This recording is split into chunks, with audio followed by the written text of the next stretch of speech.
हामीले युट्युबबाट पैसा कमाउन सकिन्छ। यो त आजकल बच्चालाई थाहा भएको कुरा हो। तर कति? 1 लाख भ्युज भयो भने कति पैसा आउँछ? 1 मिलियन सब्सक्राइबर भयो भने कति पैसा आउँछ? 1 लाख लाइकको माइलस्टोन कम्प्लिट भयो भने कति पैसा आउँछ? आजको यस भिडियोमा तपाईँ हामी सबैले सोच्दै आएको कुराको सच्चाइ रिभिल हुनेवाला छ। कृपया भिडियोलाई अन्तिमसम्म हेरेर साथ दिनुहोला। आजको यस भिडियोमा हामी युट्युबर्सले कमाउने यी 3 तरिकाको बारेमा डिटेलमा कुरा गर्नेछौँ। नम्बर 1 मा छ गुगल एडसेन्स। एकचोटि 1000 सब्सक्राइबर र 4000 घण्टाको वाच टाइम पुगेपछि च्यानल मोनेटाइज हुन्छ र एकचोटि मोनेटाइज भएपछि पैसा आउन थाल्छ। वेल, धेरैजना मान्छेको यही खालको सोचाइ हुन्छ, तर वास्तविकता भने अरू नै छ।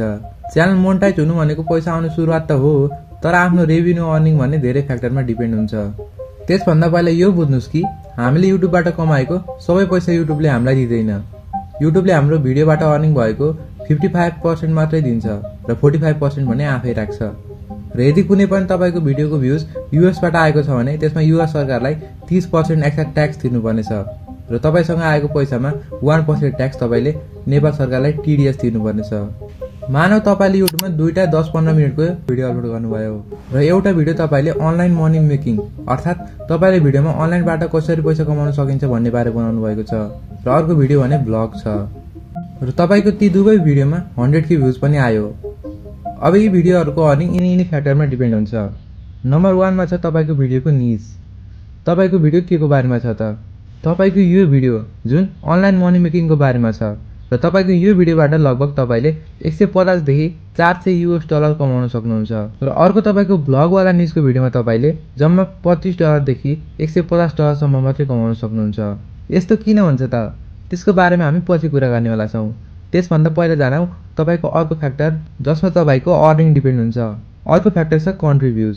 मानव तपाईको त्यो ब्लग वाला भिडियो थियो जसको अडियन्स पुरै युएसमा भएका मान्छे छन् भने त्यो भिडियोबाट तपाईको 200 देखि 300 US डलर अर्निङ हुन्थ्यो भने त्यही भिडियो नेपालमा भएको मान्छेले हेर्यो भने जम्मा 25 देखि 100 डलर अर्निङ हुन्छ र तपाईको त्यो अनलाइन इन्कम वाला भिडियो युएसमा भएको मान्छेले हेर्यो भने त्यही भिडियोमा 1000 देखि 1500 US डलर अर्निङ हुन्थ्यो भने त्यही भिडियो नेपालमा भएको मान्छेले हेर्यो भने जम्मा 150 देखि 400 डलर अर्निङ हुन्छ।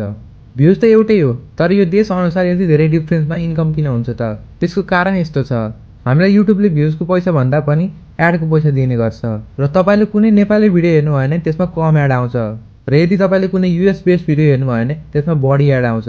अर्थात् नेपालमा युट्युबमा एड चलाएर मार्केटिङ गर्ने ब्रान्ड थोरै छन् तर युएसमा भने धेरै छन्। यानि कि युएसमा युट्युब मार्केटिङको लगानी बढी छ तर नेपालमा कम छ, त्यसैले यस्तो भएको हो। अब जानौं नेपाली युट्युबरले एड रेभेन्यू अर्थात् प्रमोसन ब्रान्ड डिल छोडेर युट्युबबाट मात्रै कति कमाउँछन् त? त्यसको लागि एउटा सोशल बेट भन्ने वेबसाइट छ। त्यसबाट एक्ज्याक्ट त हैन तर लगभग देखाउँछ। अब तपाईले नेपालको टप युट्युबर्सको लगभग युट्युब एड रेभेन्यूबाट मात्रै कमाएको डेटा हेर्नुहोस्।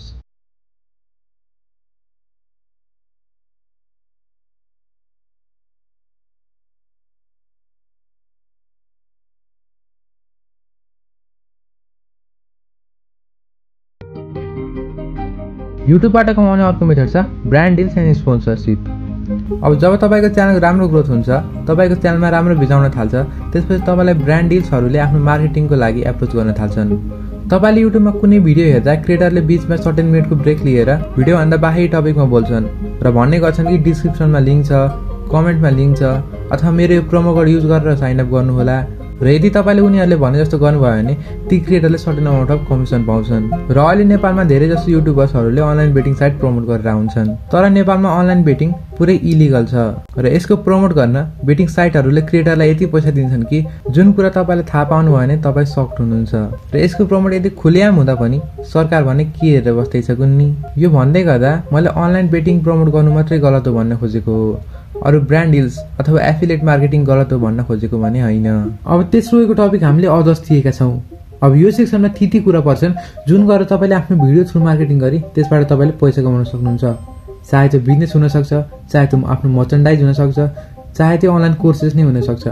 आजकल तपाईले धेरै जना मोटो ब्लगरहरुलाई आफ्नै बाइक स्कुटर रेन्टल सर्भिस खोलेको देख्दै हुनुहुन्छ होला, जहाँको कस्टमर धेरै जसो आफ्नै ऑडियन्स हुन्छन्। यसबाट पनि युट्युबर्सहरुले राम्रै पैसा कमाउन सक्छन्। युट्युबबाट हामीले राम्रो पैसा कमाउन सकिन्छ, तर त्यो एक दिनमै भने हुँदैन। कसैलाई 1 महिना लाग्छ भने त कसैलाई 1 वर्ष लाग्छ। के तपाई पनि युट्युब सुरु गर्ने तयारीमा हुनुहुन्छ त? तल कमेन्ट गर्न नबिर्सनु होला। यो भिडियो तपाईलाई कस्तो लाग्यो त? यदि राम्रो लागेको भए च्यानललाई सब्स्क्राइब र भिडियोलाई लाइक गर्न नबिर्सनुहोला।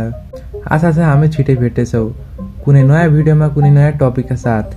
तबसम्मको लागि जय देश जय नेपाल।